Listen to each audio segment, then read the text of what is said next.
Barangay LS 97.1 kasama natin sa Tugstugan. At syempre, mga kabarangay, talagang nakatutok sila. Ating mga kabarangay dyan po sa Barangay Sagad sa may Pasig City. Kumusta mga kabarangay ang araw ng Sunday? Sana po ay nakangiti ang bawat isa sa atin habang sinasalubong isang napakagandang araw na ito. Katabi ang pinaka-special na tao sa buhay mo. Mga kabarangay, welcome po sa ating programa. Ikaw ba'y mahilig sa spoken poetry? O yung tipong nais mo lang mag-emote? Bakit hindi mo sabihin ang nilalaman ng iyong puso patungkol sa isang bagay, isang mensahe na nais mong iparating, isang tao, mga kabarangay, sa isang malikhain at makatang paraan, kaya nating malaman niya kung ano man ang dahilan kung bakit tumitibok ang puso mo, kung bakit kailangan mo magpatuloy. Mga kabarangay, patuloy ko pong hinahanap ang 100 pinakamagandang tula, ang pinakamagandang hugot ng buhay dito po sa ating programa. Ako po si Papa Marky at ito ang Hay Buhay, ang mga hugot ng buhay. Mga kabarangay, 5 tula, 5 hugot ng buhay na inyong pakikinggan dito po sa ating programa. Ano pang ginagawa natin? Simulan na natin ang emosyon, ang pakiramdam, ang iyong puso, ang iyong isip. Ito lamang yan sa Hay Buhay ng Barangay LS 97.1. Hay Buhay, Hay Buhay, Hay Buhay sa Barangay LS 97.1. Lahating bote ng alak ang iyong naubos para lang higit mong makalimutan na mahal mo pa rin siya. Sa bawat patak ng pait nito sa iyong lalamunan ay siya ring sakit na iyong nararamdaman. Nakakamanhid na halos wala ka nang makita kundi ang kanyang paglisan. Nakakatawa, di ba? Sa alak, doon nag-umpisa ang lahat. Isang lagok, ilang tagay hanggang siya'y mahimlay sa iyong mga bisig. Walang sing-init, nakakapaso ang iyong mga hubad na katawan. Ang kanyang halik ay tila pag-angkin ng walang hanggan. Habang ipinagkakatiwala niya ang kanyang inosenteng katawan at pusong umiibig ng lubusan. Natatandaan mo pa ba? Ang gabing yun ay tila mga kadena at tanikala sa inyong dalawa. Pero anong nangyari? Bakit wala na siya sa iyong tabi? Baso at bote ng alak ang iyong karamay. Buong gabi kang nalugmok hanggang sa pagtilaok ng manok. Mag-isang tatawa habang sinasariwa ang mga alaala. Para kang baliw dahil kasabay ng iyong ngiti ang walang patid na pag-agos ng mga luha. Ang bawat tagay at lagok ay tila mga huling gunita ng iyong huling yakap at tiya at halik para sa kanya. Gusto mong malasing para bumuo ng ilusyon, isang imahinasyon na siya ay babalik sa iyong piling. At ngayon, gusto mong uminom, gusto mong magpakalasing, magpakalango hanggang sa malunod. Baka sa paggising mo, matanggap ang lahat at tuluyang makalimot. Ang iyong abang kalagayan ay isang katotohanan na kung minsan, kapag may alak, may balak. Pero karamihan, may pusong wasak. 97.1 kasama natin sa bawat hugot ng buhay nating binibigkas at patuloy na tumatalab sa kanilang mga puso. Ating mga kabarangay dyan po sa Barangay Kalumpang sa Marikina. Isang magandang araw po ng Sunday sa bawat isa sa atin. Mga kabarangay, ang sunod nating tula, ang sunod nating hugot ng buhay ay mula sa isa nating tagapakinig, si Wency Tukay. Maraming salamat sa pag-send ng iyong hugot ng buhay kay Papa Marky dito mismo sa ating programa. Kaya iba mga kabarangay ay may katana na isibahagi sa ating programa. Para niyo pong hanapin ang page si Papa Marky, www.facebook.com/PapaMarkyLS. At malay nyo, next time, kayo po dito live na maghayag ng hugot ng buhay na yan. Ito po mismo sa Barangay LS. Mga kabarangay, kapag sa kalagitnaan ng madilim na hating gabi, ang tangi mo lang kasama ay ang mga nagniningning na bituin at bilog na buwan. Ano ba ang ibinubulong mo dito? Mga kabarangay, pakinggan po natin ang mga bulong ni Wency Tukay sa ilalim ng maliwanag na buwan. Hay buhay. Bilog ang buwan. Lutang ang aking kaisipan sa maraming dahilan. Madilim ang kalangitan, tila nagbabadya pa ang malakas na pagulan. Magluha ko ata ay kanyang sasabayan. Ngayong gabi ako'y kanyang dadamayan at pag-iisip ko kanyang liliwanhagan. Hindi ko alam kung saan ko umpisahan. Sapagkat ako'y sobra nang nasasaktan. Nananakit ako. At natila walang pakundangan. Paulit-ulit at walang katapusan. Luha ay walang pagsidlan. Hanggang kailan? Hanggang kailan mo ko papahirapan? Tinis kong lahat. Binigay sa'yo ang dapat. Minahal kita ng tapat. Kahit para sa'yo, hindi sapat. Damdamin ko ay kay bigat. Puso ko ay unti-unting nagkakasugat. Dahil nagkakaroon na tayo ng laamat. Ngunit, bakit tila wala kang pakialam? Nais mo bang magpaalam? Bakit hindi mo sabihin? Para atin na tong tapusin. Kalayaan mo ay ibibigay naman. Basta, huwag mo lang akong pahirapan. Dalawang kamay kitang susukuan.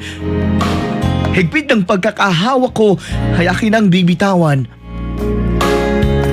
Pagmamahal ko, akin ang pakakawalan kung yan ang tangi mong kagustuhan. Sa gabing ito, sa ilalim ng kabilugan ng buwan, ibibigay sa iyong kalayaan. Pagmamahal ay aking pakakawalan. At sa pagpatak ng ulan, luha ay aking isasabay upang hindi mo makita kung gaano kasakit ang pakawalan ka. Pakawalan ang taong ni minsan hindi ko binalak na iwan. Ngayos 97.1 ngayong araw ng Sunday, kasama natin sa Hugot ng Buhay dito sa ating programa, ating mga kabarangay dyan po sa Barangay Tunasan sa May Muntinlupa. Mga kabarangay, patuloy pa rin po akong naghahanap ng pinakamagagandang tula. Kinatha mula sa kanilang puso, mula sa kanilang isip, at isang mensahe ang nilalaman nito. Mga kabarangay, kung may kakayanan ka, meron kang ka-emote-emote gano'n. Nahugot ng buhay, na nais mong ibahagi para kanino. Mga kabarangay, ito ang programa para sa inyo. Pwede po ba na bigyang buhay ko ang inyong mismong katha? Or kaya next time ay kayo mismo ang aming maimbitahan dito sa aming programa para ibahagi yan live on air. O di kaya, manatili itong magpakailanman at maisulat sa isang libro. Pwede po ba? Mga kabarangay, ito po ang Hay Buhay. Mga hugot ng buhay. Dito lamang yan sa Barangay LS 97.1. At ako po si Papa Marky. Mga kabarangay, what if sa isang pagkakataon na kasalubong mo ang taong dati mong minahal ng sobra? At tapos, ang unang niyang salita na nasambit sa harapan mo ay, kumusta? Ano ang isasagot mo sa kanya? Mga kabarangay, pakinggan po natin ang sunod nating hugot ng buhay ito sa Hay Buhay ng Barangay LS 97.1. Hay buhay. Kumusta? Yun ba ang tanong mula sa kanya? Hindi mo alam kung magagalak ka sa tuwa o maiiyak ka sa galit dahil sa iyong nadarama. Kumusta? Ngayon, titigan mo siya sa kanyang mga mata at sagutin mo ang kanyang sariling tanong sa'yo. Ito, mas maayos kesa nung una. Nasanay na akong ganito. Sanay na akong hindi pinipili. Sanay na akong magtiis sa konti. Sanay na akong hindi makatulog dahil hindi ikaw ang aking katabi. Sanay na akong laging basa ang aking mga mata. Sanay na akong hindi maalala. Sanay na akong maghintay ng napakatagal. Sanay na akong walang ikaw. Ang kalungkutan at pag-iisa, yung pakiramdam na unti-unting sinasaid ang dahilan para magpatuloy ka pa. Binigyan ka ng dahilan para bumitaw sa pagkakakapit. Para mas maging malinaw na malabo ang lahat para sa inyo. Na tama na may mali. Na yung tanggapin na hindi siya para sa'yo. Kumusta? Yun ba ang tanong mula sa kanya? Ibulong mo sa kanya ng buong pagmamalaki. Heto, masaya na akong iniwan mo. Barangay LS 97.1, dumako naman tayo. Diyan po sa Barangay Mauay, sa May Mandaluyong. Maraming salamat mga kabarangay sa pakikinig nyo, sa pagtutok habang nararamdaman nyo ang bawat hugot ng buhay dito sa ating programa. Ito po ang Hay Buhay. Ito lamang yan sa Barangay LS 97.1. Mga kabarangay, pag may oras po kayo, okay lang po ba? Like nyo ang page ni Papa Marky, www.facebook.com/PapaMarkyLS at Papa Marky LS. At kung hilig nyo din po ang mga spoken word poetry, ang mga tula na ito na may nilalaman mula sa inyong puso at inyong isip, mga kabarangay, ito ng pagkakataon na mabasa ang inyong sariling likha sa radyo. Pwede po bang bigyan ko ng buhay ang inyong mga hugot ng buhay? Or di kaya next time, kayo po mismo maghahayag niyan live on air dito sa Barangay LS 97.1. Or di kaya, maging bahagi ng isang libro, patuloy ko pong hinahanap ang 100 tula na pwedeng pumuno dito. Mga kabarangay, ngayon sa ating sunod na tula, isa ka ba sa mga tao na hanggang ngayon may mga tanong na walang sagot? Mga kabarangay, pakinggan po natin ang pinadalang tula ng isang tagapakinig, si Eljun Bagatua Rojo. Ang kanyang hugot ng buhay na pinamagatang walang sagot.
At sana, palagi mong tandaan, ikaw lang ang minahal ko ng higit pa sa sobra.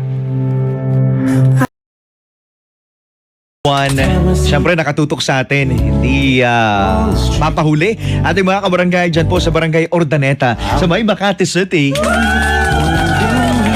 Maraming salamat. O siyempre yung mga nakijamming sa amin kagabi, naki-party dyan po sa may Oblivion, Saturday Night Out, kasama yung Sex Bomb Dancers at marami pang iba. Thank you so much kay paring Alex, yan, at kay paring Mark. Thank you so much. Alex, nakatutok siya ngayon, family niya. Alright, and of course, ka na Papa Carlot, ka na Papa Bol. Next time naman mga kabarangay, kasama naman namin parokya ni Edgar. At syempre, Silent Sanctuary. Kung dapat yung pakaabangan, di ba? Dapat ngayon pa lamang na-like nyo na ang page ni Papa Marky. I'll be there sa University of Asia Pacific para sa concert ng parokya ni Edgar. Yan, okay. And of course, Flight Bar. Yan, this coming October. Anyway, mga kabarangay, kumusta po kayo? Sana ay okay sa all right ang umaga nyo hanggang sa mga oras na ito. Mga kabarangay, diretso na po tayo sa ating sunod na hugot ng buhay dito sa High Buhay ng Barangay LS 97.1. Mga kabarangay, sino dito yung mahilig mag-Facebook or social media pagkatapos ng hunting ng mga sexy, gwapo, maganda? Gusto maging jowa? Ang tanong, may forever nga ba dyan sa social media na yan? Siguro meron, siguro wala. Pero mga kabarangay, alam ko, isa sa mga iniisip nyo, pag nakilala nyo, maganda, sexy, single, walang sabit, gusto nyo mag-meet up, mag-blind date or whatsoever. Mga kabarangay, ano kayang mangyayari kapag isang lalaki nakipag-blind date sa isang babae? Magugustuhan niya kaya sa huli? Magkakatuluyan kaya sila? May forever kaya? Yan ating dapat malaman sa ating sunod na hugot ng buhay sa High Buhay. Mga kabarangay, ito ang Blind Date. Ay, buhay. Sa mesa, wala sa may pinto. Doon tayo magpapanagpo. 4 ang upuan sa ilalim nito. Isang malamlam na ilaw ang nagbibigay buhay dito. Doon mo siya hinihintay nang walang halong pagkainip sa iyong puso. Mga 1 oras, 38 minuto at 15 segundo. Hawak-hawak mo ang isang bungkos na pulang rosas. Pinagkapili-pili mo mula sa hardin na puro tinik, makapitas lang ng pinakamabango sa lahat. Nagpapawis ka pero malamig ang iyong pakiramdam. Hindi mapakali na tila nais mo siyang hagkan. Hanggang sa dumating na ang iyong pinakahihintay na panauhin. Nakapulang bestida, singtingkad ng pulang lipstick sa kanyang mga labi. Nakatakong para higit na mas maging matangkad. Bahagyang nakatali ang buhok para higit mong makita at makilala ang kanyang nakakabighaning itsura. Pero, bakit ganon? Nung pagtingin mo sa may pinto, may babae na doon ay nakatayo. Tila may hinahanap na kung sino. Pula ang bestida, pula ang mga labi pero parang nasobrahan naman. Kasi parang nasapok at nabugbog sa may labasan. Tapos parang kanyang mga labi ang napuruhan. Hindi kaya mukha niya'y natakong? Nakatali nga ang kanyang buhok pero tila mas bagay sa kanyang nakalugay.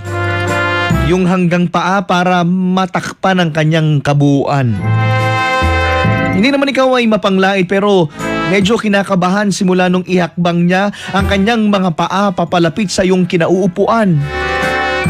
Sa 4 na lamesa mula sa may pinto, doon tayo magpapanagpo. 4 na upuan sa ilalim nito, isang malamlam na ilaw ang nagbibigay buhay dito. Doon mo siya hinihintay nang walang halong pagkainip sa iyong puso. Mga 1 oras, 38 minuto at 15 segundo. Ito na nga bang sinasabi mo eh. Kailan ka ba matututo? Kung gusto mo ng forever, hindi sa social media mo to makikilala. At ngayon, mukhang nagkabuhay ang iyong paa. Binitawan mo ang isang bungkos na rosas at kusang tumakbo papalayo. Sapat na ang iyong nakita. Walang pag-ibig para sa iyo ngayong gabi, kundi isang bangungot sa kanyang tabi. Hala, sige, takbo! Takbo! Takbo! Barangay Alice 97.1 hanggang sa mga oras na ito. Siyempre, nakatutok sa atin ang mga kabarangay natin dyan sa may Concepcion, dyan po sa may Malabon City. Mga kabarangay, every 9 o'clock ng umaga hanggang alas 12 ng pananghalian, si Papa Marky yung kasama ng bawat tula, kasama ng bawat hugot ng buhay sa Hay Buhay. Maraming salamat mga kabarangay. Patuloy pa rin po ako naghahanap ng isang daang tula na maaaring ibahagi sa ating programa. At pwede next time, ikaw mismo ang maghayag niyan sa buong mundo na nakikinig nito. Hindi kaya ay maging bahagi ng isang daang tula na hinahanap ni Papa Marky para maisulat sa isang libro. Maraming salamat mga kabarangay for listening sa ating programa. Hanggang sa susunod na linggo, muli tayong magkakarinigan. Don't forget, like po ang page ni Papa Marky. Doon niyo po isend ang inyong mga hugot ng buhay. Ako po ay talagang naghahanap ng oras para po basahin lahat ng mga mensahe niyo dyan. Maraming salamat sa inyong pagtutok at pakikinig.